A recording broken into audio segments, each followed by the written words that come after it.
Bonsoir à tous, nous avons le plaisir d'accueillir aujourd'hui Sami Chiba, un allié de la Sorbonne, au parcours hors norme. Sami est le cofondateur de Bugeti, une plateforme de gestion financière pour les entreprises africaines. Son parcours est marqué par une étape majeure. Il a intégré YC à San Francisco, l'accélérateur de startups le plus sélectif au monde, par lequel sont passés des géants comme Airbnb ou Stripe. Après avoir commencé sa carrière chez Iron Space, il a basculé dans l'entrepreneuriat et a reçu l'espoir de lever 2 millions de dollars pour son projet en seulement une semaine. Il est ici pour nous partager son expérience de la Silicon Valley, sa vision du marché africain et ses conseils concrets sur la création de startups. Merci d'accueillir Sami Shiba.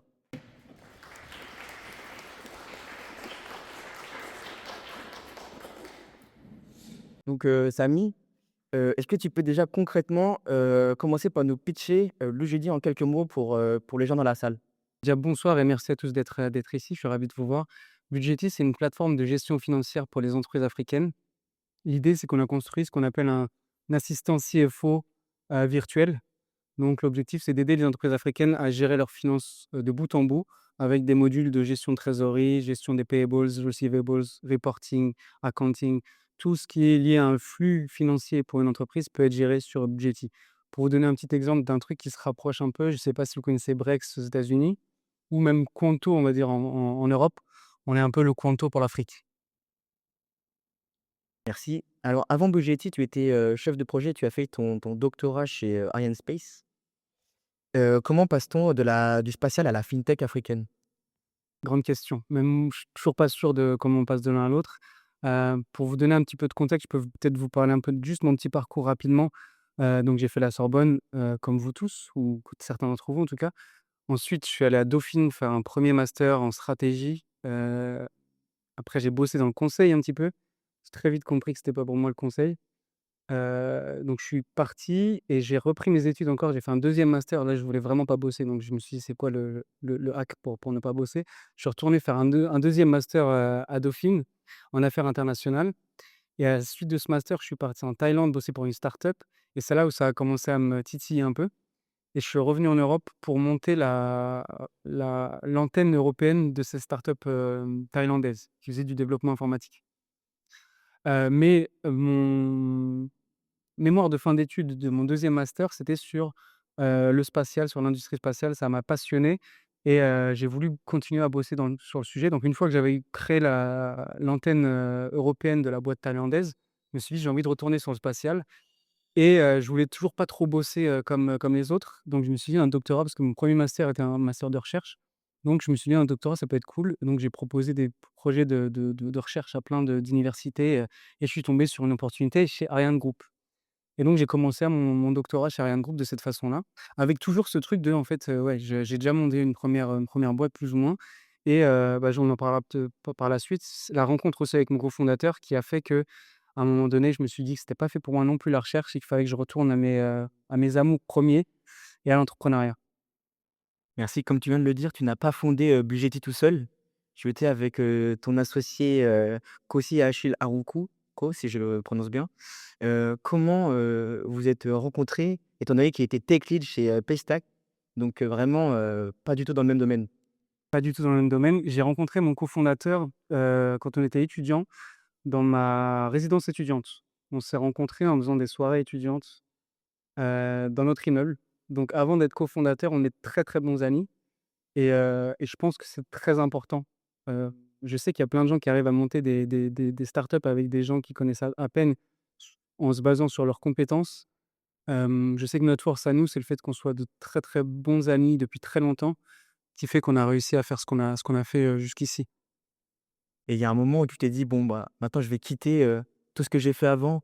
C'était quoi vraiment le Avec Achille, mon cofondateur, on a passé beaucoup de temps, à manger des pizzas et boire des bières et discuter de ce qu'on allait faire, ce qu'on allait créer, ce qui était possible avec toujours cette, empreinte africaine. Parce que lui, il est béninois, moi je suis franco-marocain et voilà, on a toujours plein d'idées qui nous traversaient l'esprit et on va monter ce truc, on va monter ce truc, il y a ce problème-là qu'on devrait régler et donc on avait toujours eu cette mouvance, on va dire et à un moment donné, je sais pas si vous connaissez la black tax, ce qu'on appelle la black tax? C'est, le fait que pour beaucoup d'afro-descendants, ils ont l'obligation, heu, culturelle, on va dire, d'envoyer de l'argent, dans leur famille, au pays et c'est aussi le cas, en Amérique latine avec les plus grosses parties aux États-Unis. Il y a des flux financiers qui sont massifs entre les États-Unis et l'Amérique latine, et il y a des flux financiers qui sont massifs entre l'Europe et l'Afrique. Donc ça, on parle de milliards de dollars. Il y a certains pays même dont le PIB, une grosse partie du PIB est due à ces transferts financiers. Et le problème qu'on a vu sur cette back tax, c'est qu'il y avait pas de contrôle, il y avait pas de transparence sur la façon dont l'argent était envoyé. On connaît tous l'histoire de, il y a un cousin qui nous appelle parce que, son père est malade, on doit lui envoyer de l'argent, on envoie de l'argent, on ne sait pas où est l'argent. Ou, quelqu'un qui nous demande, je sais pas, pour aller, à l'école, on sait que quand on va en vacances, on se rend compte que le petit n'a jamais, mis les pieds à l'école. Donc on s'est dit: «Il faut qu'on trouve une solution pour donner plus de contrôle, plus de transparence sur ces flux financiers-là». Et on est parti sur une idée de budgétisation. On se dit: «En fait, au lieu d'envoyer de l'argent, on va mettre en place un système où on donne accès à un wallet, et depuis ce wallet, on peut contrôler les dépenses. Comment est-ce que l'argent est dépensé? Pourquoi est-ce qu'il est dépensé? On peut mettre des limites de dépenses, on peut avoir de la visibilité et du contrôle». On est parti sur ce truc-là et ça a commencé à prendre. On s'est dit: «Ouais, là, on a un truc, on tient quelque chose, qui est intéressant». Et à force d'en discuter, à force de creuser le sujet, on a vu aussi que le marché, on appelle ça de la remittance, il est surchargé. Il y a énormément de startups, énormément de boîtes qui sont sur le sujet, et c'est un marché B2C, donc la pénétration de marché est aussi assez difficile parce qu'on doit convaincre des gens en Europe d'envoyer de l'argent en Afrique, et convaincre des gens en Afrique de recevoir de l'argent via ces solutions-là. Donc notre étude de marché, si on peut l'appeler comme ça, nous a montré qu'en fait, c'était peut-être pas le bon angle, mais on tenait quelque chose, et à partir de ce moment-là, j'ai commencé à me dire: «Ouais, là, il faut qu'on y aille», et on a pivoté à partir d'un moment en se disant: «Mais en fait, la réflexion qu'on a pour le marché B2C, en fait, il marche aussi sur le marché B2B». Une entreprise africaine, elle a aussi besoin de savoir comment est-ce que son argent, il est dépensé, comment est-ce que son argent il bouge, et comment est-ce qu'il est contrôlé, et avoir de la transparence. Et donc, on a pivoté du B2C au B2B, et c'est là où vraiment ça a commencé à vraiment prendre. On a commencé à bosser sur le sujet, on a payé un développeur pour nous faire un petit MVP, et ouais, là, les discussions, elles étaient d'un autre ordre. C'était plus des discussions entre potes, c'était un truc qui prenait du corps. Et je me rappelle d'un jour, pour répondre à la question sur, comment est-ce que ça s'est fait, comment est-ce que j'ai décidé d'arrêter. Mon cofondateur Achille, il frappe chez moi, on est toujours dans le même immeuble, et il rentre dans mon appart et il me fait un discours d'entraîneur de foot à la mi-temps. Vraiment, il rentre, il me dit: «Même, c'est maintenant ou jamais, il faut qu'on y aille», vraiment, j'avais l'impression d'être dans un vestiaire de foot, et le mec me motive à un niveau où ça devient émotionnel, et je dis: «Bon, c'est bon, ça y est, arrête, laisse-moi tranquille, on y va, on y va». Et c'est à partir de ce moment-là qu'on a décidé d'arrêter, lui, Paystack, et moi, mon doctorat pour lancer Budgety. Et donc, pour toi, c'est quoi la force d'un binôme autant, vous êtes, du coup, toi, tu es franco-marocain, ton associé est béninois. C'est quoi la force, de votre duo pour attaquer le marché africain? Ouais, déjà, notre connaissance du marché africain est importante. Moi, sur le côté Maghreb plus, et lui sur le côté, ouest africain. Il est béninois, mais il est Yoruba, donc je sais pas si vous connaissez, mais voilà, il y a pas mal de Yoruba aussi au Nigeria. Il a bossé au Nigeria, avant Pestac était au Nigeria, donc lui, il a une bonne connaissance du Nigeria, moi, une bonne connaissance de l'Afrique du Nord. Et au-delà de lui, il est ingénieur informatique très talentueux. Moi, je suis plus côté business, stratégie. Donc déjà, sur ce côté-là, on a pas mal de choses qui collent. Et vraiment, comme je disais tout à l'heure, je pense que le côté amitié est fondamental parce qu'on passe par des phases vraiment compliquées où moi, je sais qu'il y a plein de trucs que j'aurais pas accepté si c'était avec un inconnu. Là, le fait que ce soit mon pote, et peut-être que le fait qu'on soit africain, je sais pas, ça a un côté, aussi où s'il y a des valeurs qui nous tiennent, qui font qu'on a pu traverser certaines périodes parce qu'on est, on est frères, quoi, plus que juste, cofondateurs. Bah, merci. Donc là, on va passer sur la partie, Y Combinator. Donc, pour bien comprendre la suite, il faut savoir que Y Combinator est, l'accélérateur de start-up le plus puissant du monde. C'est la structure qui a propulsé les plus grands succès de la tech comme Airbnb, Stripe, Dropbox ou Coinbase. Pour un entrepreneur, être sélectionné par, YC est une validation mondiale. C'est la preuve que votre projet a le potentiel pour devenir une entreprise à plusieurs milliards. C'est un passage qui change radicalement la trajectoire d'une boîte, tant sur la méthode que sur l'accès aux investisseurs, de la Silicon Valley. Donc, 1 question, Y Combinator reçoit chaque année plus de 20 000 candidatures pour seulement 280 places. C'est quoi le truc qui a fait la différence dans votre candidature selon toi et combien de fois tu as candidaté? Alors, combien de fois j'ai pas fait? Moi, personnellement, c'était la première fois. Mon cofondateur, il avait déjà tenté avec une autre boîte et une autre personne. Ils avaient pas été acceptés, mais son cofondateur, de l'époque a été accepté, lui, avec une autre boîte, qui s'appelle Mono, qui fait du l'open banking, au Nigeria aussi, qui vient d'être racheté par, Flutterwave, donc une belle réussite aussi. Et donc pour mon cofondateur, c'était la deuxième fois. Pour moi, c'était la première fois. Et qu'est-ce qui a fait la différence? La sensation que j'ai eue, c'est que les critères de sélection de YC sont relativement, simples à comprendre. C'est assez, direct. La première chose qu'ils regardent, c'est quel problème est-ce qu'on résout et quelle est la taille du marché que ça nous ouvre. Et leur objectif, c'est clairement d'avoir des boîtes qui ont le potentiel d'être valorisées à 1 milliard de dollars. Si votre marché, il ne vous offre pas la possibilité d'être valorisé à 1 milliard de dollars à un moment donné ou à un autre, ça les intéresse pas parce que c'est ça leur objectif. Je pourrais vous donner des anecdotes sur le sujet d'ailleurs, qui sont intéressantes. Ensuite, la façon dont vous réglez le problème. La façon dont vous réglez le problème, c'est la solution et nous, dans notre cas, on a la chance de de de d'aller sur un marché qui a déjà fait ses preuves, sur d'autres marchés. Donc on regarde aux États-Unis, en Europe, vous voyez, je sais pas, Spendesk, Brex, Vemp, on fait un peu la même chose qu'eux sur un marché africain. Donc on sait la solution, on a de la visibilité sur la solution qu'on est en train d'apporter. Et ensuite l'équipe. Est-ce que l'équipe est la bonne? Est-ce que l'équipe est capable de pousser ce projet? J'ai une autre anecdote, par exemple, les gars qui ont fait Brex, le Brex qui vient d'être racheté 5 milliards de dollars, avaient candidaté avec un autre projet avant et les gars de YC leur ont dit: Votre projet est nul, mais venez quand même parce que ça voit, vous êtes smart et vous êtes chaud». Donc ils investissent aussi beaucoup sur le profil des fondateurs et moi j'ai fait la Sorbonne, donc forcément je suis un génie, heu et mon cofondateur est un des premiers ingénieurs informatiques de Paystack.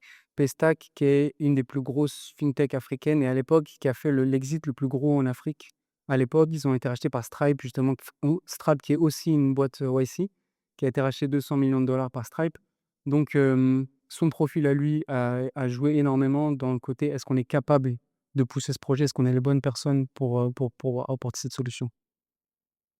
Bah, merci. Est-ce que du coup, le fait de lancer, un business, en B2B, sur un marché africain, en fintech, est-ce que ça a été plutôt un frein ou un accélérateur, pour Y Combinator? Mais il y a 2 choses. Je pense que le SaaS B2B fintech, à l'époque, c'est plutôt positif. Ça coche pas mal de cases. Maintenant, il faudrait de l'IA, et d'autres choses pour cocher les bonnes cases. Mais à l'époque, en tout cas, ces cases-là étaient bonnes.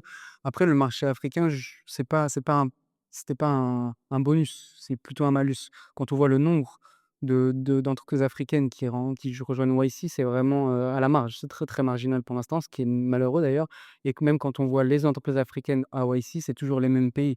On va retrouver le Nigeria, on va retrouver un peu le Kenya, Ghana, Afrique du Sud, Égypte, Maroc un petit peu et c'est tout. C'est ça l'Afrique pour ici. Merci. Alors, on va passer à l'entretien, de YC. C'est un court moment. Comment vous êtes préparé et est-ce qu'il y a des questions qui vous ont, déstabilisé? Hem, Préparer, en fait, on a préparé notre, candidature et là, on a passé du temps justement à tous les sujets dont je vous ai parlé, juste avant pour leur prouver qu'on était les bonnes personnes et qu'on avait le bon projet. Donc on avait travaillé tout ça en amont pour la candidature. Pour l'entretien, on s'est basé sur ce qu'on avait fait sur la préparation de la candidature. Par contre, en termes de choses qui m'ont un peu, déstabilisé, qui nous ont un peu déstabilisés, c'est plutôt sur la suite du process. En fait, à l'époque où on était, le process était plutôt clair. On a 10 minutes, comme tu le dis, d'entretien et ensuite, dans la foulée, dans les heures qui suivent, soit ils vous appellent pour vous dire: «OK, c'est cool, vous venez», soit ils vous envoient un mail pour vous dire: «Désolé, pas cette fois». C'était ça le process de l'époque. Donc non, je me rappelle, on est chez moi, on vient de passer 10 minutes très stressantes, on ferme le call et c'est 10 minutes où vraiment ils t'enchaînent, avec des questions et ils sont pas là pour blaguer, ils te disent même pas bonjour parce qu'eux, ils font ça à la chaîne. Donc juste, tu vois Michael Cibel qui débarque avec sa grosse tête et qui te dit, voilà, qui te pose des questions, des questions, des questions et qui dit: «Moi, allez, salut» et il passe à quelqu'un d'autre. Vraiment, c'est intense. Donc on est sur mon canapé, je me souviens et on attend et donc la moindre personne qui nous envoie un WhatsApp, on le déteste parce que ça fait vibrer nos téléphones et on se dit: «C'est ça, c'est pas ça» et tout et on finit par recevoir un mail. Donc on voit le mail, on se dit: «C'est mort, c'est pas pour nous». On ouvre le mail et on voit un truc du genre, bah, c'est Michael Sibel qui nous envoie un message nous disant, «C'était intéressant ce que vous avez dit, mais on a besoin de vous reparler demain». Nous, on avait déjà pris notre dose de stress, on s'est dit: «Bon, dis-nous tout de suite ce qu'on fait, mais vraiment, si on reprend 24 heures de stress, c'est pas drôle». Bref, il nous donne une heure le lendemain.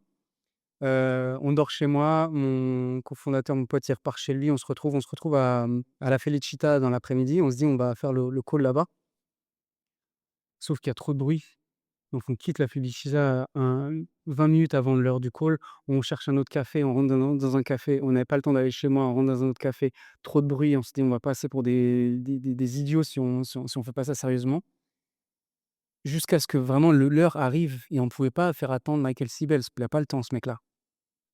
On finit par s'asseoir sur une terrasse de café à côté de la Felicita, vide, le resto n'avait pas encore ouvert, donc on s'assoit sur la terrasse et on allume l'ordi et on attend. Le, le boss du resto, il vient nous voir, il dit: «Qu'est-ce que vous faites? Vous êtes pas chez vous, le resto est pas ouvert, donc barrez-vous». Et là, je dis à mon pote: «Reste là, je vais parler avec le directeur du resto». Je dis: «S'il te plaît, laisse-nous, on a besoin de 5 minutes, vraiment, ça peut changer nos vies. Laisse-nous 5 minutes avec ta table. S'il y a une dîner la police, mais s'il y a la police vient, je paye l'amende, il y a pas de problème. Juste laisse-nous 5 minutes pour parler avec, Michael Sibel». Ce mec-là ne connaît pas Michael Sibel, évidemment. Bref, on se retrouve avec nos manteaux, c'était l'hiver en plus dehors, à attendre que le call arrive. On ouvre l'ordi, encore la grosse tête de Michael Sibel qui nous dit: «Bon les gars, j'ai encore une dernière question à vous poser. Est-ce que vous êtes chaud pour rejoindre ici?» «Oui?» «OK, cool. Rendez-vous en janvier». Il est ça. Donc voilà, ça s'est fait comme ça et ça, c'était un peu déstabilisant parce qu'on a passé vraiment 24 heures pas drôles pour simplement que lui, il nous fasse juste stresser un peu et je sais pas si ça l'amusait ou c'est quoi le projet, mais voilà. Non, merci pour cette anecdote. Du coup, le badge commence, c'est 3 mois, à fond. Concrètement, à quoi ressemble, une journée, à Roissy? Je pense que ça dépend pas mal du niveau de développement et de maturité de la boîte. Nous, quand on a fait YC, on avait déjà une équipe au Nigeria. On a déjà une dizaine de personnes qui bossaient avec nous. Du coup, on bossait, en fait. Il y a des gens qui passent du temps à faire de l'itération avec des potentiels clients. Enfin, voilà, ça dépend vraiment du niveau de maturité. Pour nous, en plus, on avait 8 heures de décalage avec le Nigeria, donc on passait la nuit à bosser avec nos équipes. On passait la journée à travailler sur des sujets sur lesquels on pouvait bosser quand notre équipe ne bossait pas. Et ouais, c'était du taf, du taf, du taf, du taf et on avait des rendez-vous avec nos partenaires une fois par semaine avec un petit groupe d'autres boîtes. En fait, ils font des petits groupes de 5 à 10 boîtes, qu'on retrouve, chaque semaine, en fait et chaque semaine, on leur dit ce qu'on a fait pendant la semaine et c'est quoi les objectifs de la semaine et leur rôle, c'est vraiment de te créer ce qu'ils appellent la accountability. En fait, tu t'engages auprès de tes partenaires, tu t'engages auprès des autres, entrepreneurs qui sont dans ton groupe pour atteindre des objectifs à la semaine et ça qui fait avancer énormément parce que déjà, tu as un peu la pression, bah, des autres entrepreneurs qui font, leurs projets et puis tu as les partenaires qui sont là avec leur grille et te dire: «Bah, est-ce que tu as atteint ton objectif ou pas? Est-ce que tu as fait ce que tu dit que tu allais faire?» Donc c'est très intense, c'était pas du tout des vacances. Et durant YC, est-ce qu'il y a des, personnes que tu as pu fréquenter qui t'ont vraiment impressionné, où tu as une image d'eux, assez impressionnant?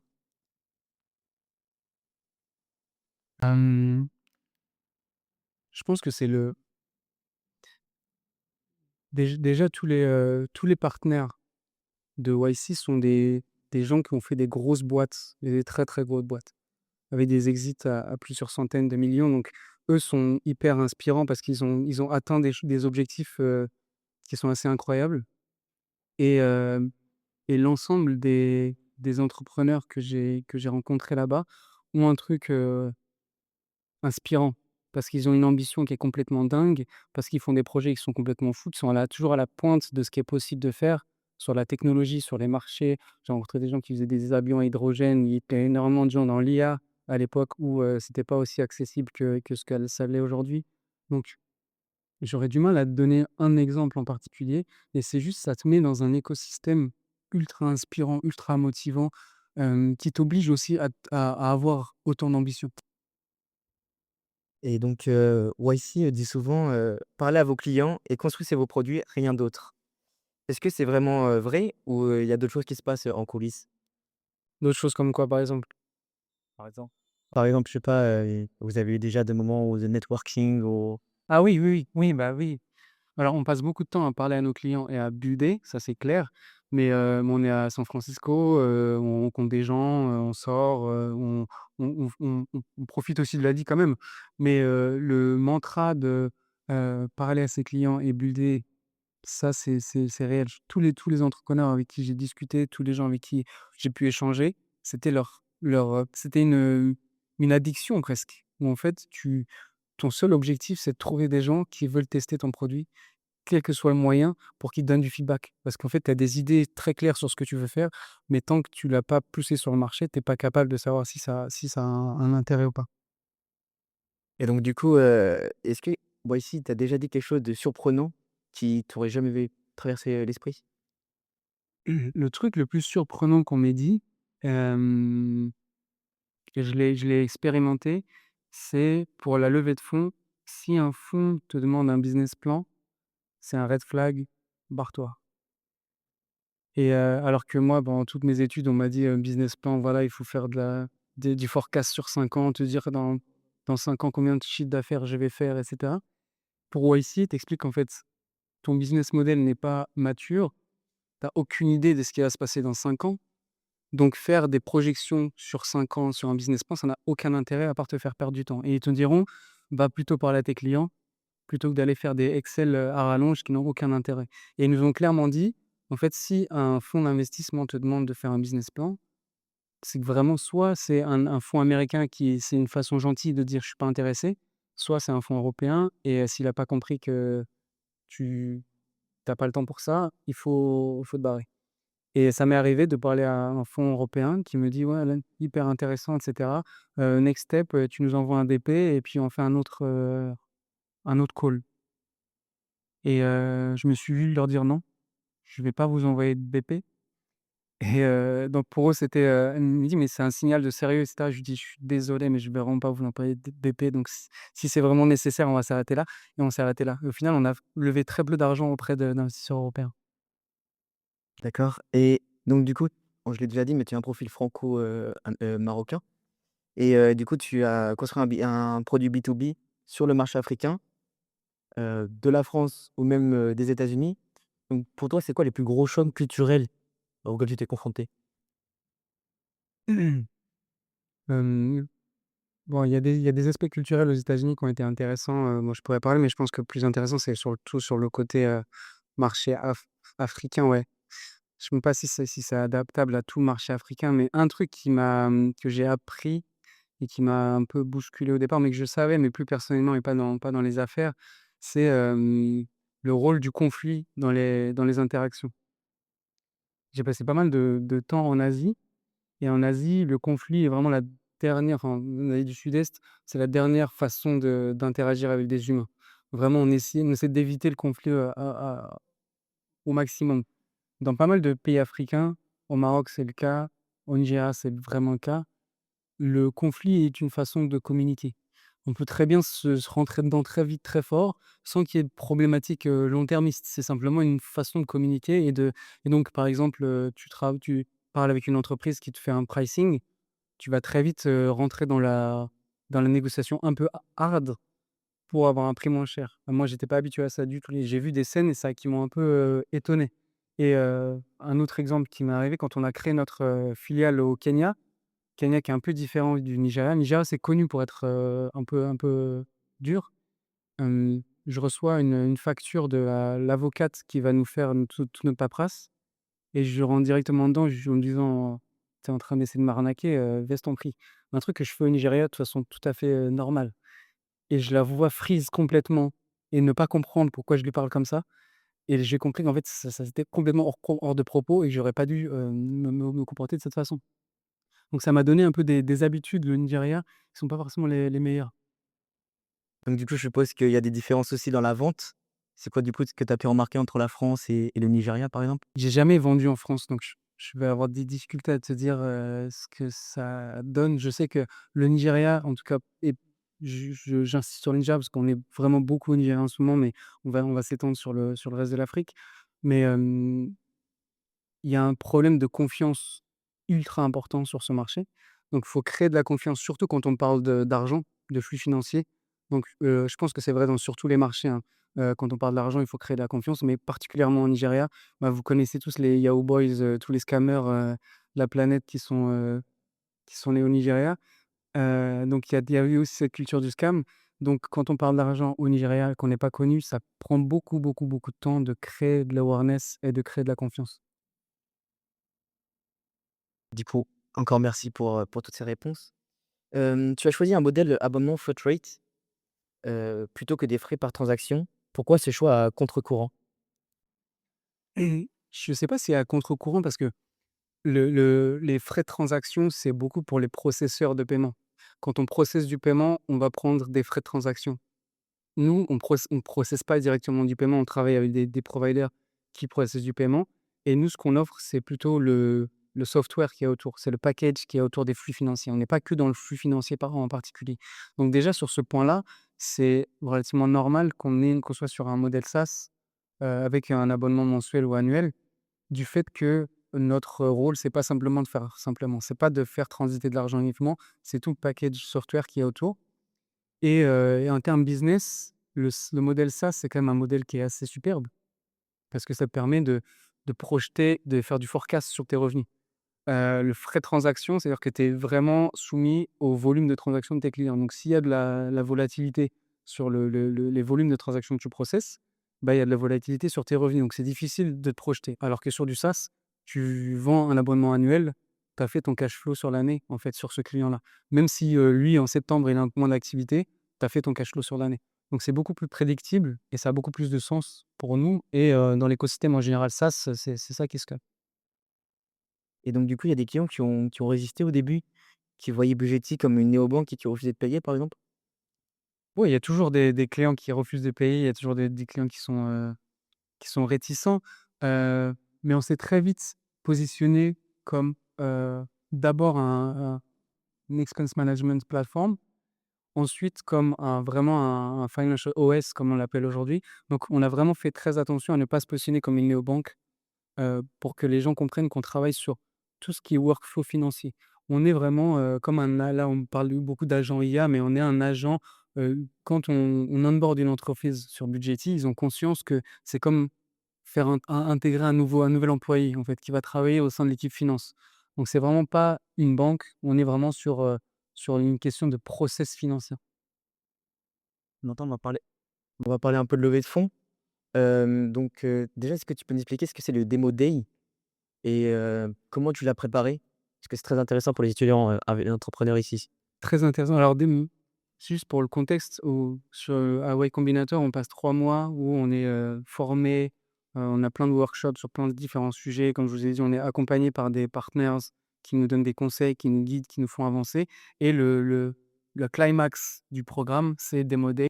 C'est à un moment donné où on a 1 minute pour présenter notre projet, devant un parterre d'investisseurs et ce parterre d'investisseurs se sentent un peu, Heu, privilégiés parce que justement, ils ont accès aux entreprises YC, aux entreprises qui ont été sélectionnées par YC et on sait que YC a un taux de réussite qui est énorme en termes de nombre de licornes qu'ils ont pu, accompagner.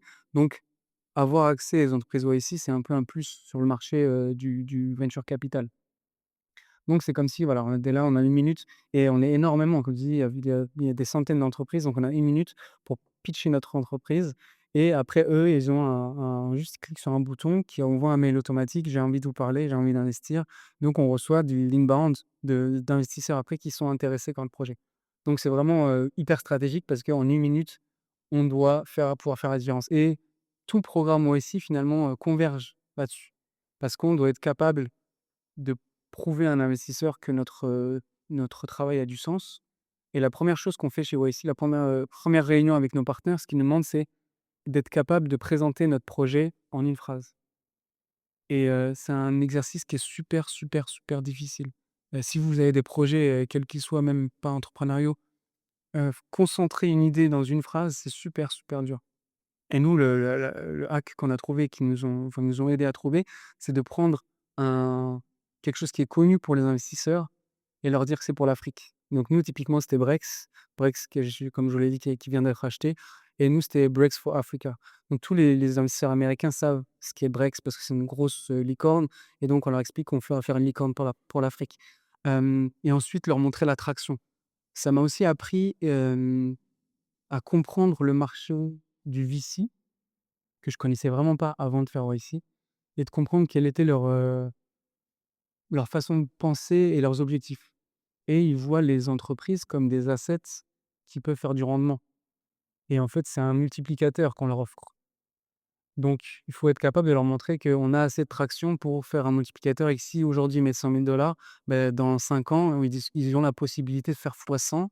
Et si on arrive à leur faire penser ça, croire ça, ils peuvent être intéressés. C'est ça leur job. Leur job, c'est pas de savoir les détails trop de la boîte, c'est vraiment le multiplicateur. Donc on a préparé cette minute, voilà, pendant les 3 mois. Et c'est mon cofondateur qui s'est occupé de faire la présentation. Et ouais, c'est d'une intensité, même pour celui qui est derrière, moi j'étais derrière l'ordi à le regarder faire. C'est une intensité assez incroyable parce que ça marque la fin, du programme ici. Donc du coup, il y a une stratégie derrière, il y avait quelque chose qui était préparé, vraiment en amont?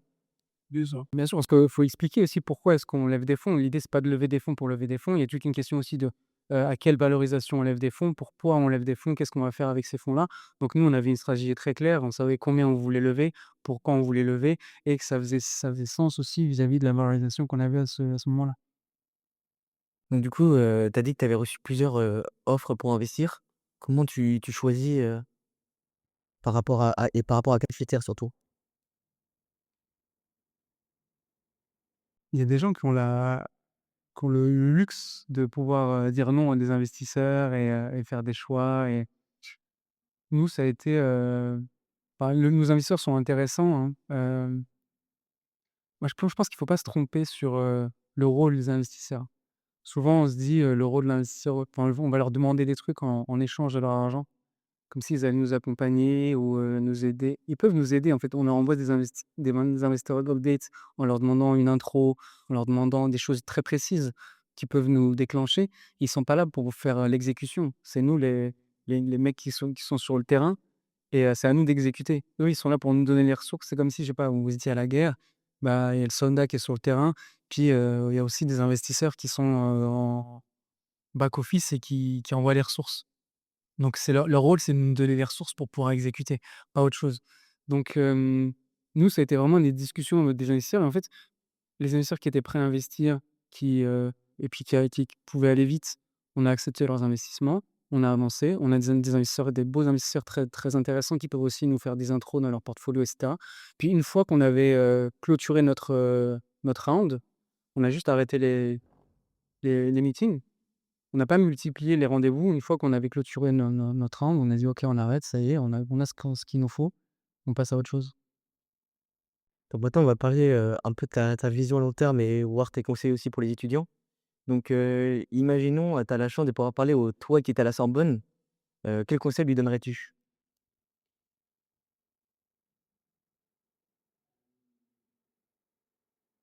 Je lui ferai comprendre que la méritocratie s'arrête, à la porte de la fac et je crois que je l'ai compris après, plus tard et ça m'a un peu secoué et donc je pense que j'aurais pu, éviter ces secousses.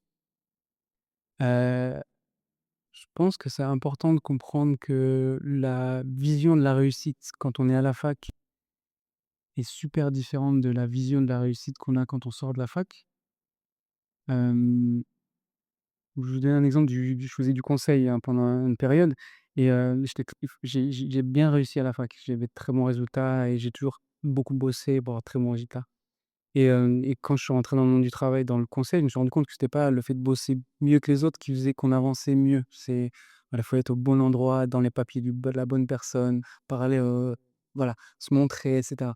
Donc la façon de réussir dans le monde «réel» entre guillemets est très différente. J'ai l'impression qu'à la fac, on bosse beaucoup, on bosse dur, on a le bon résultat, on avance dans le sens où on veut avancer. Dans le monde de dehors, c'est un peu différent et donc Si on peut avoir conscience de ça avant et se poser la question sur qu'est-ce que c'est que la réussite pour nous très tôt, pour, pour adapter notre façon de vivre la vie, en fonction de ça et pas en fonction de se dire: «Bah, en fait, si je fais plus d'efforts, j'aurai plus de rewards». C'est pas comme ça que ça marche. Donc il y a un moment où un livre, une vision, une conférence, quelque chose qui t'a changé cette vision, définitivement? Je peux vous conseiller un livre qui est pas du tout lié à l'entrepreneuriat, qui est pas du tout lié à business, quoi que ce soit, mais que je trouve super intéressant, qui moi m'a changé pas mal de choses. C'est, comment il s'appelle? La Divine Matrice de Greg Braden. C'est un truc un peu perché, même bien perché, mais qui m'a fait comprendre, je pense que ça peut être utile pour dans le contexte de l'entrepreneuriat aussi, que la perception qu'on a nous-mêmes de la réalité a une influence sur la réalité elle-même. Et donc la façon dont on se positionne soi-même, heu, peut vous aider à réussir ou à moins réussir. J'ai vu des gens aux États-Unis qui avaient eu confiance en eux à un tel niveau qu'ils pouvaient que réussir. En fait, c'est la façon dont ils se positionnent dans le monde fait que finalement, il y a pas d'autre option pour eux que de réussir parce qu'ils vont finir par trouver il y a une opportunité qui va se créer, ils vont la saisir à un moment donné ou à un autre parce qu'ils ont ce positionnement et cette vision d'eux-mêmes vis-à-vis de la réalité. Et moi, je sais que je suis pas sûr de l'avoir encore, hein, mais en tout cas, je me questionne sur le sujet et et prendre le temps de travailler sur soi-même d'abord et de se positionner comme quelqu'un qui peut réussir. Et réussir, ça veut dire plein de choses. Ça veut pas dire faire une boîte à 1 milliard, hein. Ouais, c'est à cette définition-là, mais il y a plein d'autres définitions. Je pense que c'est la première étape. Si on se voit entrepreneur, si on sait qu'on est capable de le faire et qu'on a la conviction, je pense que c'est la première étape pour pouvoir le faire dans la réalité. Donc tu penses que ton parcours, étudiant, parce que tu as quand même fait des longues études, t'a apporté quelque chose dans ta vie ou même dans ton entreprise? Je pense que sans ça, je serais pas là. Donc, ça forcément, ça m'a apporté quelque chose. Je veux pas du tout, renier le l'impact de mes études. Je suis très content d'avoir fait ce que j'ai fait. Peut-être que je referais ça différemment si je devais le refaire, mais dans tous les cas, c'est ça qui m'a amené, là où je suis. Donc je pense que c'est très bien. Il y a aussi un truc, je pense, qui est important et que moi j'ai réussi à vivre sans forcément conscientiser à l'époque, c'est de se laisser le temps d'explorer pas mal de choses, en fait. Garder la possibilité d'avoir plusieurs options le plus longtemps possible. Moi, ça me choque pas les gens qui me disent qu'ils sont en master 2, ils savent pas ce qu'ils veulent faire. Ils recommencent ou font d'autres trucs, on passe d'un truc à un autre, parce qu'en je pense que le truc qui vous fera réussir avec votre façon de définir la réussite, vous avez même pas conscience de ce qu'il est. C'est une opportunité qui va arriver et j'ai l'habitude de dire ça, hem, prendre le chemin qui est, risqué et qui est pas, anticipable, c'est là où il va se passer quelque chose. Parce qu'en fait, si tu sais anticiper ce qui va t'arriver dans les 10 prochaines années, typiquement, moi, ce qui m'a paniqué quand j'ai commencé à bosser, je voyais des gens, autour de moi, des consultants et ça faisait 10 ans qu'ils étaient là et je les regardais, je me disais: «OK, ben, en fait, si je reste là 10 ans, je suis ce mec-là. Parce que je suis pas meilleur que lui et si je reste dans cet environnement-là, je vais devenir ce mec, c'est sûr. Est-ce que ce mec-là m'inspire? Pas tant. Donc faut que je me barre. Faut que je trouve un moyen de partir d'ici pour être dans un écosystème où le mec que je vois autour de moi, il m'inspire et je me dis: «Si je reste là, bah, je vais peut-être finir comme lui. Si je finis comme lui, c'est plutôt cool» et tant qu'on n'a pas cette sensation-là, je pense que c'est cool, c'est OK de ouais, de tergiverser, de se balader un peu dans la vie, jusqu'à trouver l'écosystème qui nous fait nous dire: «OK, waouh, c'est incroyable ce qui se passe, là, j'ai envie de faire partie de ce truc». Donc là, si tu devais, donner, des conseils à un étudiant, genre une petite action qu'ils devraient faire en sortant de cette pièce, qu'est-ce que tu leur dirais? Heu, un truc lié à l'entrepreneuriat et après un truc qui est pas lié à l'entrepreneuriat. Un truc qui est lié à l'entrepreneuriat, je dirais, heu, réfléchissez à la distribution avant de réfléchir à comment est-ce qu'on produit ou on fait un service. Aujourd'hui, j'ai l'impression que faire un produit ou un service redevient beaucoup plus simple. Les barrières à l'entrée sont vraiment limitées. Il y a plein de boîtes qu'on peut faire maintenant sans avoir besoin de beaucoup de capital, sans avoir besoin de beaucoup de compétences, sans avoir besoin de beaucoup d'employés. Plein de choses qui sont faisables relativement facilement. Donc la barrière à l'entrée, elle est pas vraiment dans la production, mais elle est plutôt dans la distribution. Si vous avez un hack de distribution, vous pouvez ne pas avoir le meilleur produit, mais vous allez quand même être le meilleur sur un marché. Parce que vous savez comment le distribuer à la bonne cible. Et ça, je l'ai compris aussi récemment et je pense que c'est bien de l'avoir en tête avant de se lancer. Hem, sur un truc plus perso, je vous dirais de vous questionner sur les échelles de valeur du monde dans lequel vous êtes. Parce qu'il y a des trucs qui sont hyper importants aujourd'hui, heu et si vous faites un pas de côté et vous rentrez dans un monde différent, ils ont plus aucune valeur. Pareil, un exemple, quand je suis rentré à Dauphine, quand je suis rentré à la Sorbonne, la première chose qu'on m'a dit c'est: «La Sorbonne, c'est bien, mais Dauphine, c'est mieux». Moi, je me suis dit: «OK, bah, je vais aller à Dauphine, c'est comme ça». Je rentre à Dauphine, on me dit: «Ouais, HEC, c'est mieux». Et un jour, je suis dans une soirée, je parle à un type, qui est, je lui donne toujours cet exemple, qui est, qui répare des voitures et il me parle de son métier avec une passion incroyable. Alors pour moi, mécanicien, ben là, c'est pas dans mon monde. Il m'explique qu'il a bossé sur une Porsche, il a bossé sur un truc et il me parle de son métier avec une passion de fou et moi, fier, je dis: «Moi, je suis à Dauphine, je fais de la stratégie». Il en a rien à foutre. Il sait pas ce que c'est que Dauphine. La stratégie, ça veut rien dire pour lui et j'ai pris conscience qu'en fait, oui, peut-être que ce que je faisais était valorisé dans le monde dans lequel j'étais, mais dès que je fais un pas de côté, ça n'a plus aucune valeur. Donc c'est pareil, se questionner là-dessus, c'est-à-dire dans quel monde est-ce qu'on veut aller? Quelle est l'échelle de valeur sur laquelle on veut jouer? Et toujours avoir conscience que ça restera toujours, hyper relatif. Merci. Du coup, on va potentiellement passer aux questions du public. Donc, si vous en avez, levez la main et on vous fera passer le micro. Merci beaucoup. Petite question, nous, on est en train de lancer une startup et on va sûrement un jour passer en Afrique. Est-ce qu'il y a des pays par lesquels il faut être qu'on passe, peut-être Nigeria d'or, peut-être Afrique du Sud? C'est quoi le marché? Nous, on arrive au passif international à retrouver leur autonomie avec une smartwatch pour l'instant. Bah, je connais pas ce marché en particulier, mais effectivement, les marchés qui sont les plus porteurs en Afrique, heu, aujourd'hui, ça va être le Nigeria, le Kenya, le Ghana, l'Égypte, l'Afrique du Sud et le Maghreb, c'est vrai, principalement le Maroc. Mais c'est les marchés où en fait il y a du pouvoir d'achat aussi, il y a de la croissance, et où la taille du marché, rien que le Nigeria, tu vois, il y a 220 millions de personnes. Donc à partir de là, déjà, tu touches à un marché qui est gigantesque. Voilà.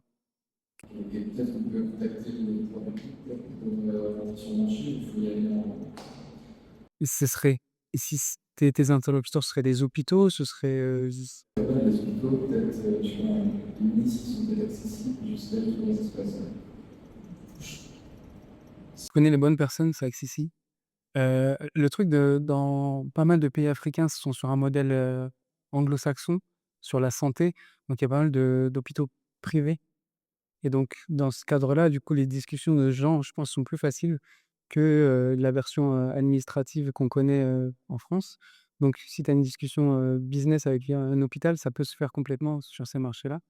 Après le pouvoir public, c'est toujours possible. Nous, je sais qu'avec Budgety, je ne veux pas donner une vérité absolue, mais je sais on essaie de pousser Budgety auprès des administrations parce qu'elles ont aussi besoin et elles ont d'autant plus besoin de transparence, de contrôle, à cause des problèmes de corruption et en fait, c'est des décisions qui sont à rallonge, qui sont, parce qu'il faut des accords de plein de gens, il y a plein de trucs différents qui sont à prendre en considération et le temps, en fait, la temporalité de ces acteurs-là est complètement décorrélée de notre temporalité à nous, donc c'est assez difficile, mais pas impossible. Merci déjà pour tout ça, c'était très intéressant. Moi, j'avais une question, c'est est-ce que vous avez fait d'autres incubateurs avant? Si oui, lesquels? Et sinon, est-ce que vous avez entendu parler de bons incubateurs autres que YC, peut-être à Paris, etc.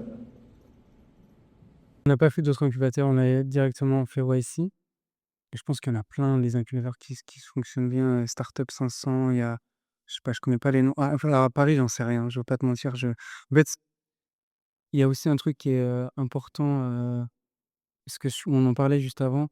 Quand tu fais YC, on t'oblige à incorporer ton entreprise dans certains, lieux particuliers. La France n'en fait pas partie. Donc même si tu as une boîte française, tu dois avoir une maison mère dans une autre juridiction qui est une liste de juridictions sont OK pour des questions justement d'investissement. Parce que les investisseurs sont souvent dans ces juridictions-là et le droit des affaires est, parfaitement fait pour ces juridictions-là.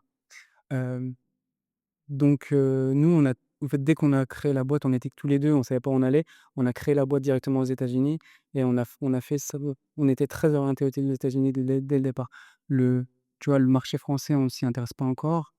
Donc ouais, j'ai pas vraiment de connaissances sur l'écosystème, bon, je sais que Station S, il y a plein d'incubateurs avec plein d'écoles, de trucs qui font des choses. J'imagine qu'ils font les choses très bien, mais je les connais pas, je peux pas te donner de conseils. Je suis désolé.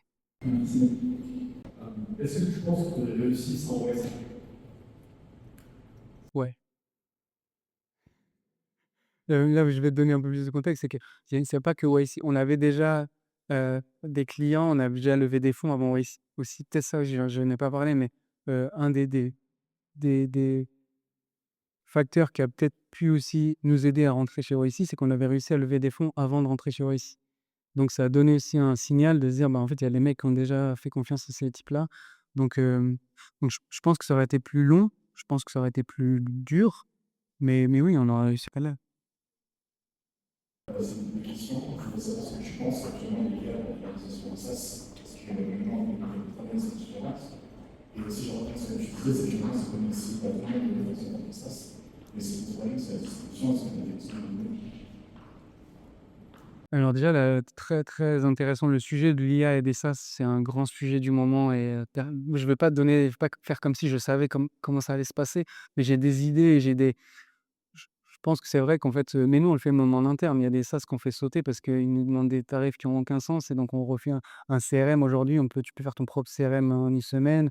Il y a plein de choses que tu peux refaire toi-même et la problématique, c'est plutôt comment tu fais les interactions avec les SaaS. Parce que si tu es une grosse boîte et que tu as des trucs qui sont en interconnexion, est-ce que, Salesforce va sauter parce qu'il y a de l'IA? Je sais pas, je suis pas sûr. Est-ce que HubSpot va sauter parce qu'il y a de l'IA? Je sais pas non plus, parce qu'en fait, il y a tellement d'interconnexions entre différents systèmes et vraiment processus dans l'entreprise que même juste la transition vers, d'autres, SaaS, ça peut devenir compliqué. Donc je pense que ça va bouleverser plein de choses et qu'il y a plein de SaaS qui vont sauter parce que, on aura la capacité de les faire nous-mêmes. Et sur la distribution, ça dépend tellement de ton marché, ça dépend tellement ouais, de ton industrie. Je peux pas te donner un conseil de distribution en général et puis je me permettrai pas de donner un conseil de distribution sur un marché que je connais pas.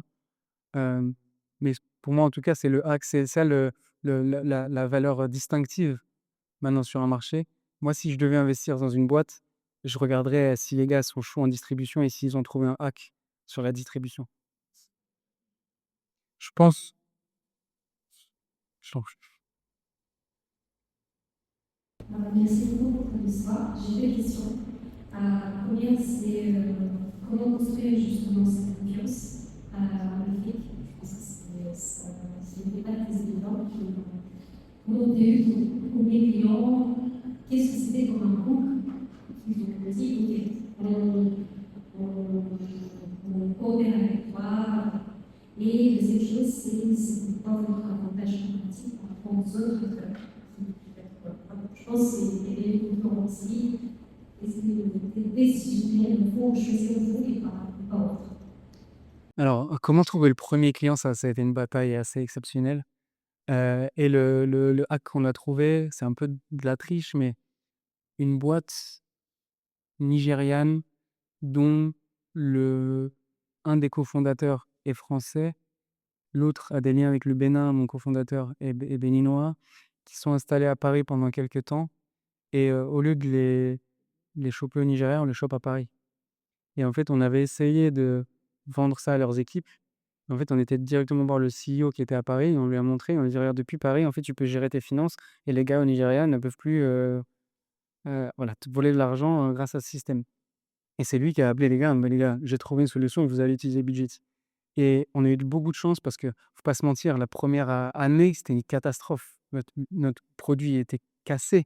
C'est-à-dire que, il y avait des transactions qui passaient pas, des fois, il y avait de l'argent, on savait plus où il était, enfin, le truc classique, quoi. Et on a eu de la chance d'être avec cette boîte-là qui nous a fait confiance et qui nous a aidés à construire le produit. C'était vraiment, on les appelle design partners parce qu'on les a pas fait payer évidemment et on a trouvé des boîtes comme ça. Au départ, c'était ça. C'était des boîtes, on leur dit: «Venez gratuitement», évidemment. Des fois, ça va casser, des fois, ça va pas fonctionner comme il faut, mais juste donnez-nous le feedback et on va construire pour vous. Et on a construit la Budgety pour eux au départ. Et après, on a été chercher les premiers clients payants, on leur faisait payer mais des clopinettes, vraiment rien du tout. Et c'était des petites boîtes qui avaient pas du tout de process. Et c'était sur une niche de paiement et cartes bancaires au départ. Donc c'était vraiment, on leur propose de faire des paiements via notre plateforme. Ils ont des cartes bancaires virtuelles, physiques, et ça passe là-dessus. Et après, on continue à builder, à builder, à builder, à builder par-dessus, jusqu'à ce qu'aujourd'hui, on ait des grosses boîtes internationales qui utilisent notre plateforme. Mais ça a pris du temps, ça a pris du temps, et au départ, c'était vraiment du bricolage. Et excuse-moi pour la deuxième question, l'avantage comparatif qu'on a aujourd'hui, ce que j'aime à dire, c'est que sur le marché africain, on a un écosystème, moi je dis, il est cassé. Mon cofondateur, il dit: «Il est immature». On est dans un écosystème qui est immature. Ça veut dire que, par exemple, aujourd'hui, je veux lancer une fintech, une banque en Europe. Je vais trouver un partenaire qui va me gérer mes comptes, un open banking. Donc moi, je peux créer juste la coquille logicielle, et tout le back office, le core banking va être géré par une boîte qui fonctionne très bien, parfaitement. Nous, c'est la même chose, on doit créer des comptes bancaires, on doit créer des cartes bancaires, donc on a tout un écosystème de providers qui sont autour de nous, mais les rails, l'infrastructure n'est pas encore stable, n'est pas encore robuste. Donc tu as toujours des problèmes de la transaction, elle passe pas, ou ce provider, nous, quand on fait KYC, il nous arrivait une folie, où du jour au lendemain, notre provider de compte bancaire tombe. Il nous dit: «On fait plus, on peut plus travailler». Donc nous, notre solution meurt. Instantanément, Budgety n'existe plus, nos clients nous appellent: «Qu'est-ce qui se passe? On peut faire de transaction qui». Ça arrive beaucoup moins, en Europe, et aux États-Unis, parce que l'écosystème est mature. Notre qualité, c'est qu'on est capable d'être flexible, d'être agile et de construire par-dessus un écosystème qui n'est pas encore très stable. Donc, on collabore avec, l'infrastructure pour construire ce truc-là. On est tous ensemble à construire un marché qui est pas encore bien mature. Merci beaucoup pour tout ce que tu as partagé, c'est hyper intéressant. Pour donner le contexte, j'ai quitté ma boîte il y a 2 mois. Je suis en train de monter un outil IA pour justement aider les étudiants à prendre leur cours avec une grande facilité. J'en profite si vous sont intéressés, vous allez pouvoir après, je vous donne accès à la bêta. Ma question, c'est concernant YT.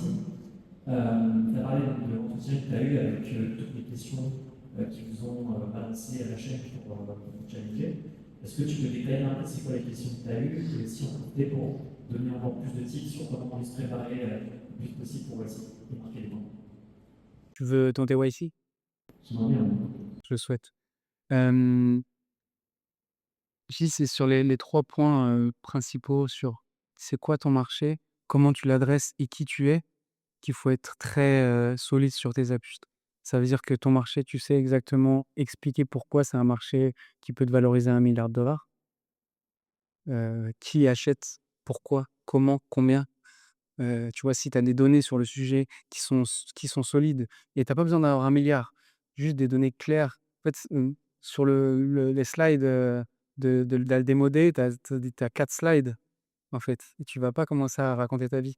C'est vraiment très clair de voilà, combien il y a de personnes qui peuvent acheter à tant de dollars, ça fait tant de milliards de dollars de revenus à 10 ans, tu vois? Si tu es capable d'avoir de la clarté sur ce sujet-là et de te défendre quand on va parce qu'on va te challenger là-dessus. Toi, tu viens avec un gros chiffre en disant: «Regardez, ça vaut, 10 milliards de dollars». On va dire: «OK, ça c'est bien, maintenant on est content de savoir ça», et on va aller chercher de picorer un peu pour savoir comment est-ce que tu défends ça. Ta solution, OK, vu ce marché-là, voilà la solution que je propose. OK, comment tu fais? Quelle est la techno que tu utilises? Pourquoi est-ce que c'est la meilleure techno? Pareil, toi évidemment, tu vas présenter le truc, donc bah, j'ai la solution, c'est parfait, ça fit parfaitement. On va aller chercher plus sur, heu, qui tu es, après, qui tu es pour développer cette solution. Si tu fais de l'IA, quelle légitimité tu as sur ce marché-là, sur cette technologie-là? C'est très bien d'être, je sais pas si tu as un cofondateur, mais en général, c'est très bien d'avoir un cofondateur aussi, même si je sais que maintenant on peut faire des boîtes à 1 milliard tout seul. Heu, c'est bien d'avoir, ce côté-là, de complémentarité, et même sur, la survie des boîtes. En fait, les boîtes où il y a des cofondateurs survivent mieux parce qu'il y a des interactions humaines qui sont nécessaires. Merci. Merci beaucoup, c'était très intéressant. Une petite question. La première, est-ce que tu peux revenir un peu sur les moments qui ont été un peu plus compliqués et parce que ce que tu as retiré? Et la deuxième question, c'est qu'est-ce que tu entends par distribution? Alors sur la suite de la distribution, c'est comment est-ce que tu fais en sorte que ton produit ou ton service arrive jusqu'à ton client, tout simplement. C'est comment tu définis qui est ton client et comment tu définis les différents canaux qui font que tu vas atteindre ton public. Et pour les moments difficiles, il y en a plein, il y a plein de doutes, il y a plein de remises en question. Un des trucs les plus compliqués pour moi dans ce cheminement, c'est, l'inconfort constant. Dans YC, on a aussi une knowledge base qui t'explique, alors tu as plein de textes, voilà, de ressources, de vidéos et cetera pour t'expliquer comment tu passes d'une idée à, l'IPO. Donc tu as un milliard de différentes étapes et moi dans ma trajectoire, étant donné que c'est ma première boîte, toutes les étapes sont les nouvelles étapes. Donc tu es tout le temps dans l'inconfort. Dès que tu as l'impression de maîtriser un peu un truc, bah, tu dois passer à l'étape suivante que tu maîtrises pas et tu as une espèce de ouais, de dilemme, on dire, tu as l'impression d'être incompétent constamment parce que dès que tu commences à maîtriser une compétence, tu dois la pousser à un extrême plus lointain pour passer à l'étape suivante. Je vais donner un exemple, le recrutement. Je me souviens des premiers recrutements qu'on a fait. On est sur Google Meet avec un type au Nigeria. On lui parle 10 minutes, on se dit avec mon cofondateur: On prend? Allez, on prend». Et on fait ça et puis voilà, ça marche pas évidemment. La deuxième fois, tu fais mieux et tu fais mieux et tu fais mieux. Les contrats, comment est-ce qu'on rédige un contrat de travail? Aucune idée. Donc on prend un avocat qui nous explique comment on fait un contrat de travail. Puis tu arrives à un moment donné où en fait c'est facile, tu as compris le truc. Le contrat, tu as ton template qui est prêt. Dès que tu dois recruter quelqu'un, tu connais un peu la façon dont tu gères tes entretiens pour identifier qui est la bonne personne et tu sais très vite si ça marche pas. Donc tu sais gérer ça. Ton contrat, il est là. En 2 jours, c'est réglé. Mais tu commences à recruter des gens qui sont à l'international, qui te demandent des stock options. Comment est-ce qu'on fait des stock options? Aucune idée. Donc tu vas sur, la knowledge base OSI et tu dis: «OK, comment est-ce qu'on donne des stock options à des gens? Comment est-ce qu'on fait une augmentation de capital pour avoir un option pool? Ensuite, grant des stock options». Ça, je te donne un sujet, RH, mais c'est vrai sur tous les sujets. Tous les sujets, tous les sujets, c'est comme ça tout le temps. Et c'est bien d'avoir un cofondateur, que tu aimes bien à côté de toi pour te rappeler que tu es pas c'est fort ce que vous avez fait quand même si c'est rien. Enfin, ça aussi qui est difficile, c'est de te rendre compte que je vous parlais des échelles de valeur. Pour plein de gens, faire YC, c'est le graal. Dès que tu mets un pied à YC, tu te rends compte que c'est que le début du jeu et que en fait, tu as rien fait encore. Parce que le jeu, c'est de vendre ta boîte, ou de faire des revenus, énormes. Mais, la majorité des boîtes YC, elles font pas encore de revenus. Il y en a qui ont pas de produits, donc tu es vraiment au début du jeu. C'est là que ça commence, en fait. Et donc c'est aussi compliqué psychologiquement de se dire, en fait: «Ouais, j'ai l'impression d'avoir» tu passes de la sensation d'avoir atteint quelque chose, et dès que tu l'as touché du doigt, tu te rends compte qu'en fait, non, c'est beaucoup plus loin que tu dois aller. Voilà, donc, je t'en prie. Bonjour, je m'appelle Ariel. Moi, ce qui j'avais une question par rapport à YC. Tu disais qu'il y avait une sélection assez forte pour entrer. Il y a une question que je voudrais savoir, c'est est-ce que l'échec existe dans YC dans les entreprises? Comment ça se matérialise? Et puis, quels sont les traits que tu as pu identifier chez les boîtes qui ont échoué à l'accélérateur du Non, est-ce que l'échec existe en passant par YC? Non, non, je veux dire, elles ont intégré l'incubateur, elles ont échoué. Mais 95 des boîtes, qui sont passées par YC ont échoué, je pense. Comme dans tout l'écosystème. Et c'est hyper intéressant ta question, parce que c'est comme ce que je te disais, c'est que tu rentres à YC, tu as pas réussi, en fait. Pas du tout. YC, c'est juste un accélérateur qui te permet potentiellement de réussir, mais c'est pas un gage de réussite du tout. Heu, ils ont tu as des meilleures chances de réussir parce que YC est très fort pour identifier les bons chevaux et te donne le réseau et te donne la connaissance, donc ça augmente tes probabilités de réussite.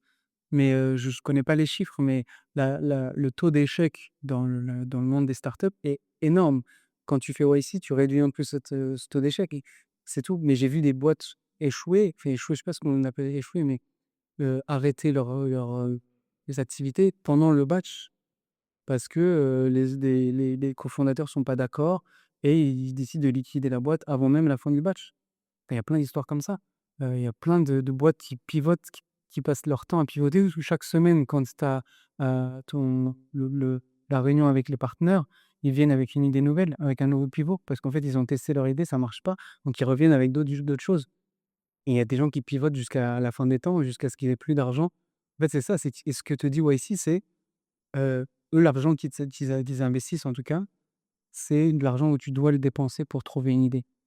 Donc qui fonctionne. Donc si tu te lances sur un projet qui a pas de traction, bah, juste pour ça, parle à tes clients, tu passes à autre chose et tu vas tester ça, tester, tester, tester jusqu'à ce que tu trouves quelque chose et tu trouves ce qu'ils appellent le Graal, c'est le product market fit et en fait, tu vas pivoter tant que tu as pas trouvé ton product market fit et il y a plein de gens plein de boîtes qui le trouvent pas. Samy, merci. J'avais une question en fait par rapport au SP. Comment tu as trouvé ton idée? Tu avais un framework et en fait, comment vraiment tu combats votre idée? Parce que en fait, la plupart des gens qui ont des idées, après le lendemain ils disent c'est une idée idéale, après. C'est une bonne question. Je vais parler de notre cas à nous, comme je disais au début de cet élément, nous, c'était vraiment un truc au départ de connaissance d'un problème sur le marché. Tu vois, je parlais de la black tax, le fait qu'il y ait des flux financiers qui passent d'une région à une autre et qu'il n'y ait pas de. Donc, nous, on est parti d'un truc qu'on a identifié, qu'on a vécu nous-mêmes et où on avait des signaux de marché qui faisaient qu'il y avait du potentiel. Et après, on a tweaké le truc pour aller sur du B2B où c'était plutôt, justement, à force de creuser le sujet, on est arrivé à cette idée-là. Je sais pas si on doit être amoureux de son idée ou pas. Je pense qu'il y a plein de gens, comme je disais à YC, il y a des gens qui ont été acceptés à YC pour leur profil. Et on leur a dit, enfin les partenaires leur ont dit: «Votre idée est nulle, mais vous avez l'air d'être bon, donc venez et vous inquiétez pas, on va vous aider à trouver une idée». Donc je pense qu'il peut y avoir plein de patterns sur ce sujet-là. Soit toi, tu connais un problème, tu l'as vécu et tu sais que c'est un problème qui peut être résolu. Soit, bah, comme tu dis, tu as un framework où tu dis: «OK, bah, je vais aller chercher les inefficiences du marché et je vais créer une solution par-dessus». Je me dis, en fait, la plupart des idées, elles ont été prises. Parce que je vois, tu as fait évoluer ici il y a longtemps, quelques années. Et là, les derniers batchs, c'est que des AI agents. Ils font des AI agents pour les verticales. Donc, est-ce que je pense que le marché du SaaS, sans IA, c'est encore viable de nos jours? Je pense que c'est difficile de lever des fonds sans IA aujourd'hui.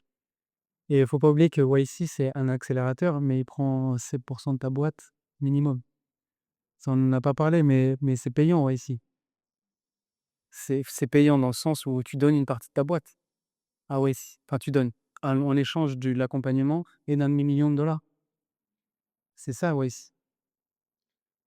Je te vois faire, mais en fait, ça dépend beaucoup de plein de choses. Pour beaucoup de gens, c'est cher. Si tu es en capacité de lever des fonds hors YC, ça peut être perçu comme cher. Pour nous, c'était, un no-brainer évidemment qu'on allait le faire, mais c'est pas une association.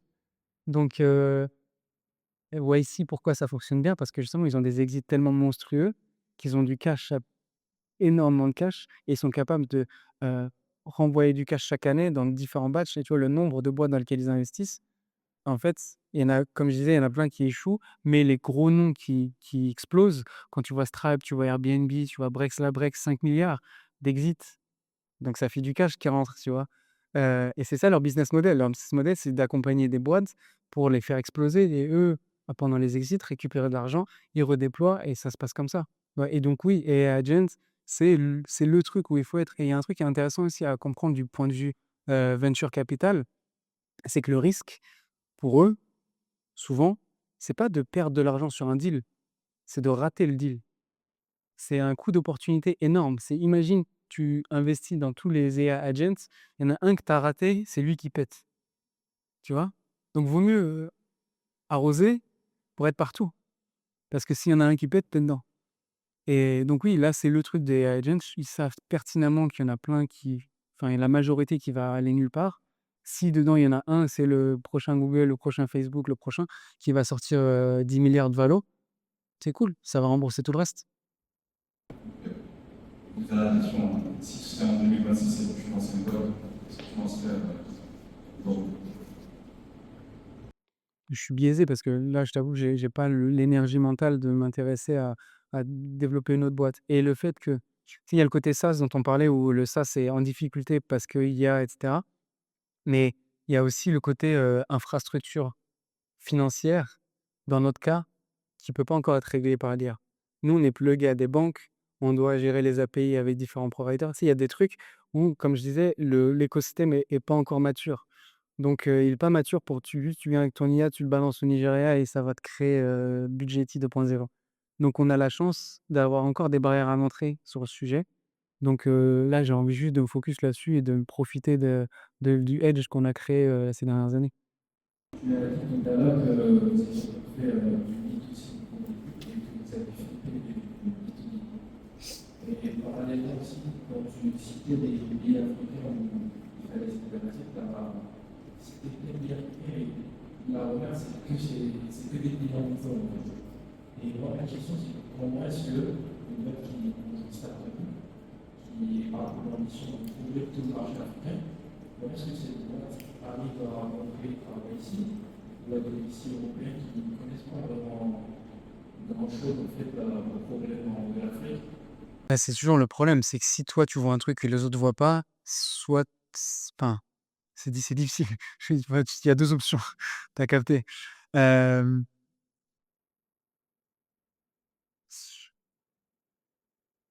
Nous, on a eu une chance, c'est qu'il y a eu l'exit Paystack juste avant nous. En fait, ça a mis la lumière sur l'Afrique et sur l'Afrique de l'Ouest et sur l'Afrique anglophone, pardon, en montrant aux VC, OK, c'est possible de faire des exits en Afrique. Alors c'était aussi un truc intéressant à mentionner. Notre partenaire nous a expliqué que Paystack avait vendu Stripe trop tôt, à Stripe trop tôt, à 200 millions. Alors que pour nous, ces 200 millions, c'est quand même pas mal, hein, ça je pense qu'ils ont fait, ouais, ils doivent être tranquilles d'esprit pour quelques générations et on voit bien les différences d'ambition. C'est que pour YC, si tu sors pas 1 milliard, bah, ouais, 200 millions c'est cool, mais c'est de la petite monnaie, quoi. Donc ça, c'est effectivement, tu vois, c'est des différences de perception qui sont importantes à avoir et est-ce qu'il y a un hack? Je sais pas, mais il faut aller voir des gens qui comprennent le le problème.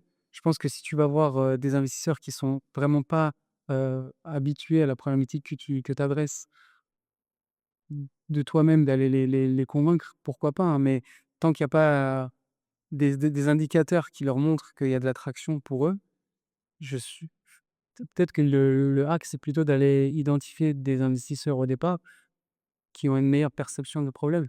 Peut-être que YC, c'est pas, parce que YC, c'est pas non plus le graal absolu, hein, c'est très bien, évidemment, c'est très bien, mais peut-être que c'est pas la première étape. Tu vois, peut-être qu'avant d'aller voir une YC, il y a des investisseurs plus locaux à aller voir pour pouvoir puis l'investissement, c'est pareil, c'est pourquoi faire là, avoir des investisseurs? Si c'est juste pour la beauté de lever des fonds, ça n'a pas de sens. L'objectif, c'est de montrer si toi, tu as cette perception-là qu'il y a un problème à régler, tu commences à le régler peut-être et si tu vois qu'il y a de l'attraction, ce sera beaucoup plus simple d'aller voir des investisseurs quels qu'ils soient. En fait, encore une fois, ils ne vont pas s'intéresser à savoir si c'est en Afrique francophone ou ailleurs. C'est s'il y a de l'attraction et il y a de l'argent à faire, ça va les intéresser. Au début, au tout début d'une startup, quelles compétences il faut avoir dans un milieu avec cette personne? Et ensuite, comment on fait pour recruter les bonnes personnes? Tu l'as très rapidement évoqué tout à l'heure. Grande question. Pour les cofondateurs j il y a un truc qui est, fondamental, évidemment, quand tu es en tech, c'est d'avoir un cofondateur qui fait la tech. Il y a des boîtes qui ont essayé, hein, de se dire: «Bah, en fait, je vais, embaucher, une boîte, je sais pas dans quel pays de l'Est, pour monter mon software et tout» et en fait, c'est très compliqué, heu et puis ça envoie pas un message de confiance. Donc si tu fais de la tech, il faut de la tech. Moi, je pense qu'il faut au moins une personne qui, fondamentalement, mmh, peut builder le produit ou le service par lui-même et un autre qui est un support, quel qu'il soit, qui puisse, lui ça peut être un support, psychique aussi, hein, honnêtement. Je pense qu'il y a plein de mecs je vais pas le citer parce qu'on est filmé, mais il y a des grands noms de l'écosystème tech américain où tu sens que c'est pas forcément eux qui ont construit le truc, mais ils sont fondamentaux quand même dans la vision, dans tu sais, les premiers jours de la boîte, c'est hyper important. Et après, le recrutement, moi, je vais pas te donner de conseils sur le sujet parce que je suis pas bon là-dessus, mais je vais te parler de mon expérience. Premier recrutement, il y a, imagine, deux types en France qui viennent avec une boîte qui s'appelle Budgety, tu jamais entendu parler, qui poste une annonce sur LinkedIn pour recruter des gens. Autant dire que tu recrutes ce que tu peux recruter. Et les gens qui te font confiance, là, on a des gars qui bossent encore avec nous aujourd'hui et on a très hâte de leur filer des stock options on a très hâte de réussir pour eux parce que les gars on se sont jetés avec nous dans le truc, sans savoir qui on était, sans savoir où on allait. Ils nous ont fait confiance et c'est notre équipe, cœur, tu vois? Mais au départ, c'est pas de la chance, mais en tout cas, nous, la façon dont on l'a vécu, c'est qu'on avait plein d'erreurs, hem, mais plus tu grossis, là, on est arrivé à un stade où maintenant c'est très différent. La première étape, c'est tu recrutes comme tu peux. C'est du bricolage. Deuxième étape, c'est, tu vas chercher des startups qui ont fait le travail pour toi avant. Donc tu vas dans ton écosystème, tu regardes les startups qui ont fait YC au Nigeria. On nous faisait ça, on allait voir les startups YC au Nigeria, celles qui avaient levé des fonds il y a 2 3 ans.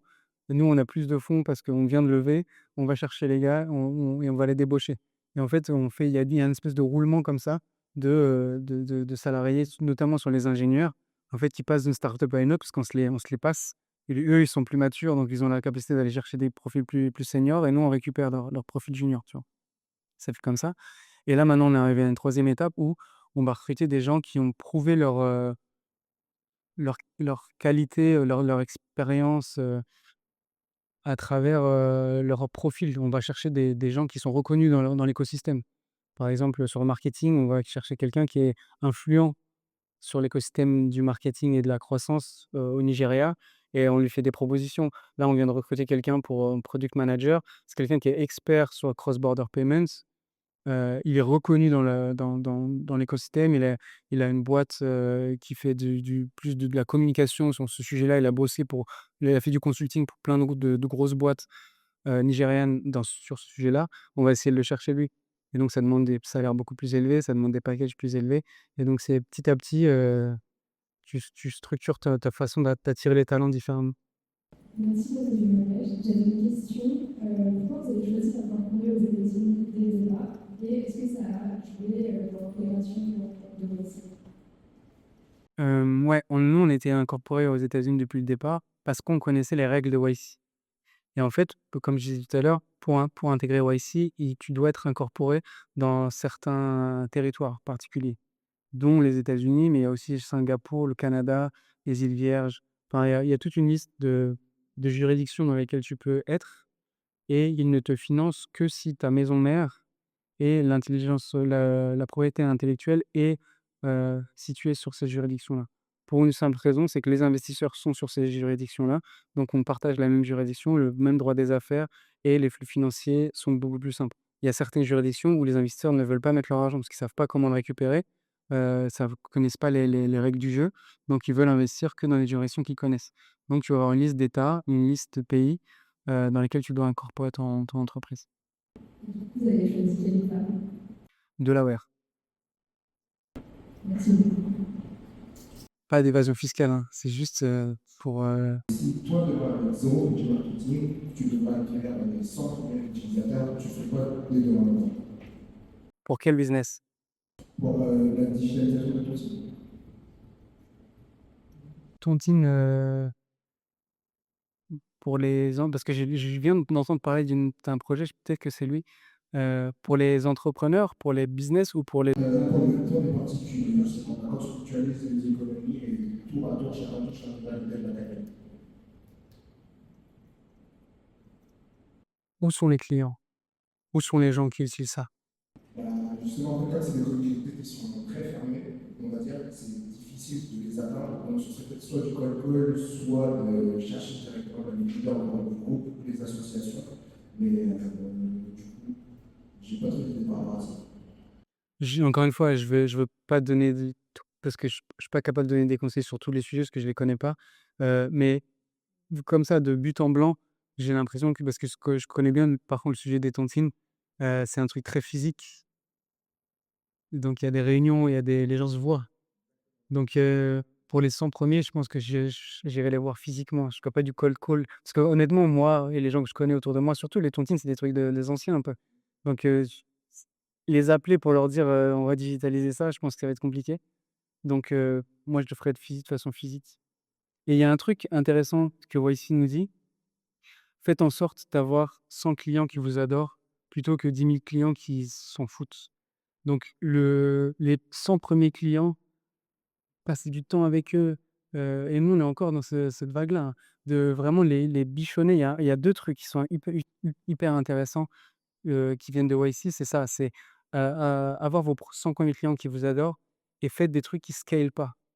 Parce qu'on est, beaucoup, on se dit: «Oui, il faut scaler, tu vois? Machin scaler». Non, en fait, non. Au départ, c'est pas ça, c'est ne pas scaler. Enfin, il y a plein de trucs qui scalent pas, mais il faut les faire. Typiquement, passer des jours avec tes clients, les aider à onboarder le truc, leur installer l'application toi-même, tu vois? Faire le travail pour eux, des trucs que quand tu auras 100 000 clients, ça marchera plus, tu pourras plus faire ça. Mais les 100 premiers, tu es là avec eux du jour le jour.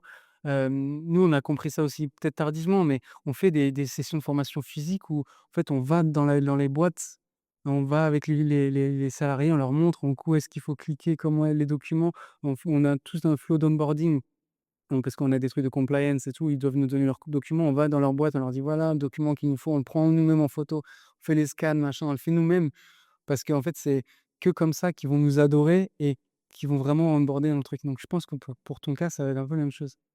C'est pour voir quelle est la lecture. Tu occupes la lecture? Très bonne question aussi. Très, très bonne question. Ça dépend des phases. Ça dépend des phases, mais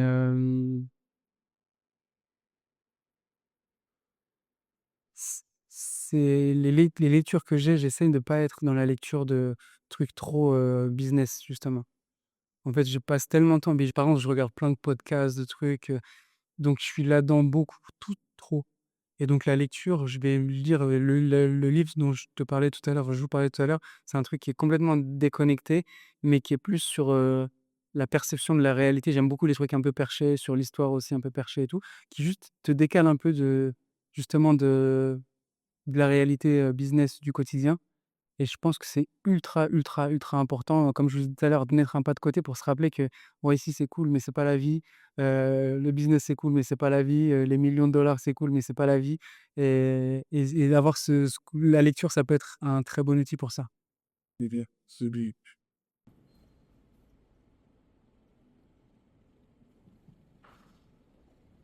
Voilà. Du coup, merci. Je pense qu'on va clôturer cette conférence sur ça. Donc déjà, merci d'être venu et merci de votre présence et d'avoir répondu à toutes ces questions. Alors, si vous êtes intéressé par ce mode entrepreneur, vous avez juste à scanner le QR code. Donc, on fait plusieurs événements encore. Il y a Yacine qui va arriver. Donc, vraiment, si vous êtes chaud pour rejoindre, il y a vraiment plein de folles. C'est très diversifié. Donc, n'hésitez pas. Et encore merci pour cette intervention.